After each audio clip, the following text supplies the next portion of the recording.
I didn't know who Sadhguru was until he started popping up in my feed, and I started watching some of his videos, and I learned that he's an extremely popular and influential guru with over 10 million subscribers and has a massive following of people who are really invested into what he says. Last year, he appeared on Logan Paul's podcast where he was critical of religion and the idea of heaven, and a lot of people found his arguments to be really compelling. Now, I have a ton of thoughts on what he said in the podcast, but for this video, let's just go ahead and talk about what he said about heaven. So let's go through the clip and we'll talk about it together. What happens when I die? Well, maybe not me, but like, does one go to heaven? Well, which heaven you want to go? Because every religion has their own heaven. Why is it that the idea of a better place than this has come is because right now people are suffering within themselves. All right? Why are they suffering? I want you to understand this. Whether it's joy or suffering, essentially both of them are happening from within you. Is that so? Correct. If it's happening from within you, what happens from within you, at least what happens from within you, must happen your way, isn't it? Very true. If it happens your way, would you be blissful or miserable? I wake up every single day blissful. Blissful, I would presume. Not presume, tell me. Yeah, if you had a choice, would you make it pleasant or unpleasant for yourself? Pleasant. I'd probably go pleasant. Yes. If you were feeling very pleasant, would you be always thinking of going to another place which is more pleasant? No. Right now, the entire this thing is set up on a better place somewhere else.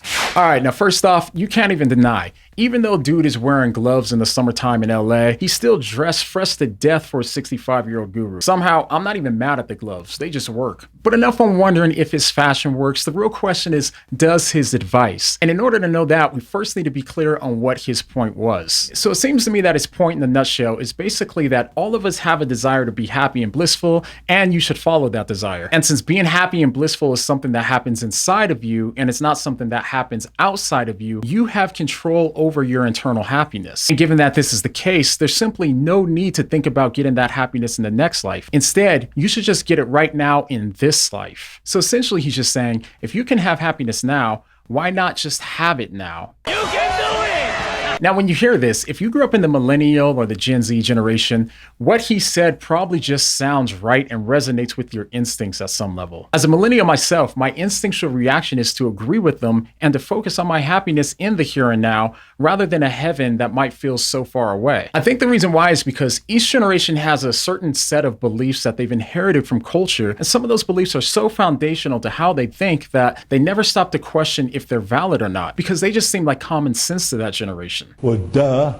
One of those beliefs for my generation is that the purpose of life and the thing that makes life ultimately valuable is to find happiness and to be happy right now. And my happiness comes first. This is something that seems obviously true for most of us in my generation, and it's because of this that we've come to believe that we're on the right path when we feel happy, and we're on the wrong path when we feel unhappy. So when this guru tells us that we should seek happiness in the here and now, he's speaking our language. Here, you understand that?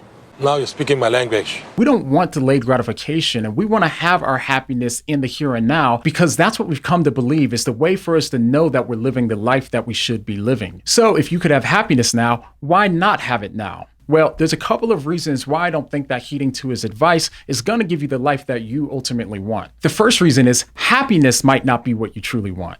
What? The famous psychologist Jordan Peterson posted something a little bit ago on his Instagram that said, if you deconstruct what people mean when they say they want to be happy, what they really mean is that they don't want to be miserable. People are way more concerned with avoiding suffering rather than pursuing enthusiastic, positive emotion. And if you think about that long enough, what Peterson said seems to make sense. When I look back to my life in the past, I think that it wasn't so much that I wanted to be happy in the moment, as much as it was that I just wanted to avoid being unhappy. I genuinely believe that the more that I avoided struggles and suffering, the happier that I would be, and the more meaning and value that I would find in life. But in hindsight, I now realize that by choosing to maximize happiness in the here and now, I was actually losing value and meaning in life rather than finding or creating it. Now, as a lot of you guys know, I randomly started losing my hearing in my early 20s, and the doctors had no idea what was causing it. I went down to having only 15% hearing left in one ear and only 10% left in the other. And since the hearing loss was so significant, I couldn't get a hearing aid and I had to get a cochlear implant. Now, I talk about this in other videos, but cochlear implants require you to have a chip and a magnet surgically implanted into your skull,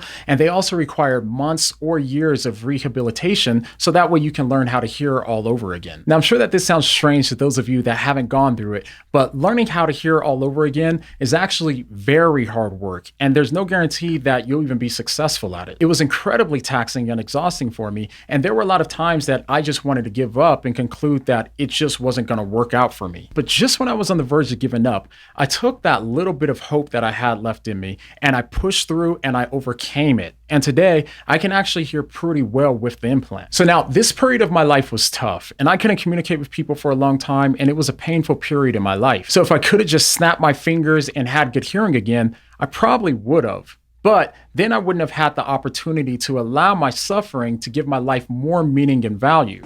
Bro, what are you talking about, man? Just like how it is in your favorite movies, the thing that makes the stories valuable and meaningful to us is not that the main characters avoided suffering and lived happy and blissful lives, but the fact that they ran into obstacles and they ran into struggles and they suffered and they overcame it. That's what gives their stories value and meaning. And the story of our lives are similar. The obstacles and the suffering actually give us an opportunity to enhance the personal meaning and value of our lives rather than them being a threat to it, as we would think if we believe that life is all about personal happiness. Wait for it.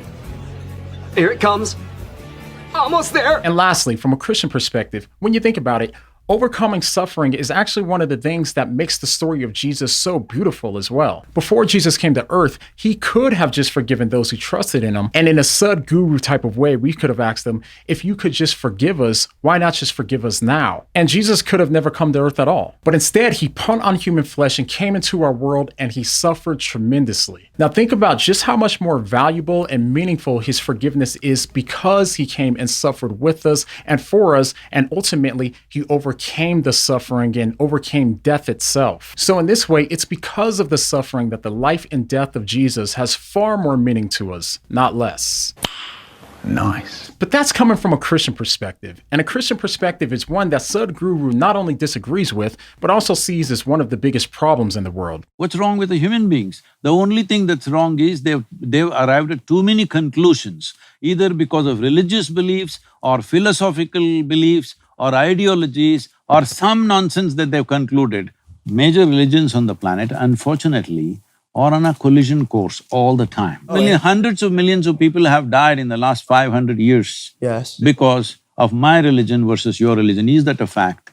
What you think is right is this is absolutism. That you think this is absolute. Now, I have a lot to say about that, but we'll have to save it for another video. In the meantime, make sure you subscribe and hit the bell so that way you don't miss it. And the next time that someone says, if you can have happiness now, why not have it now? What are you gonna say?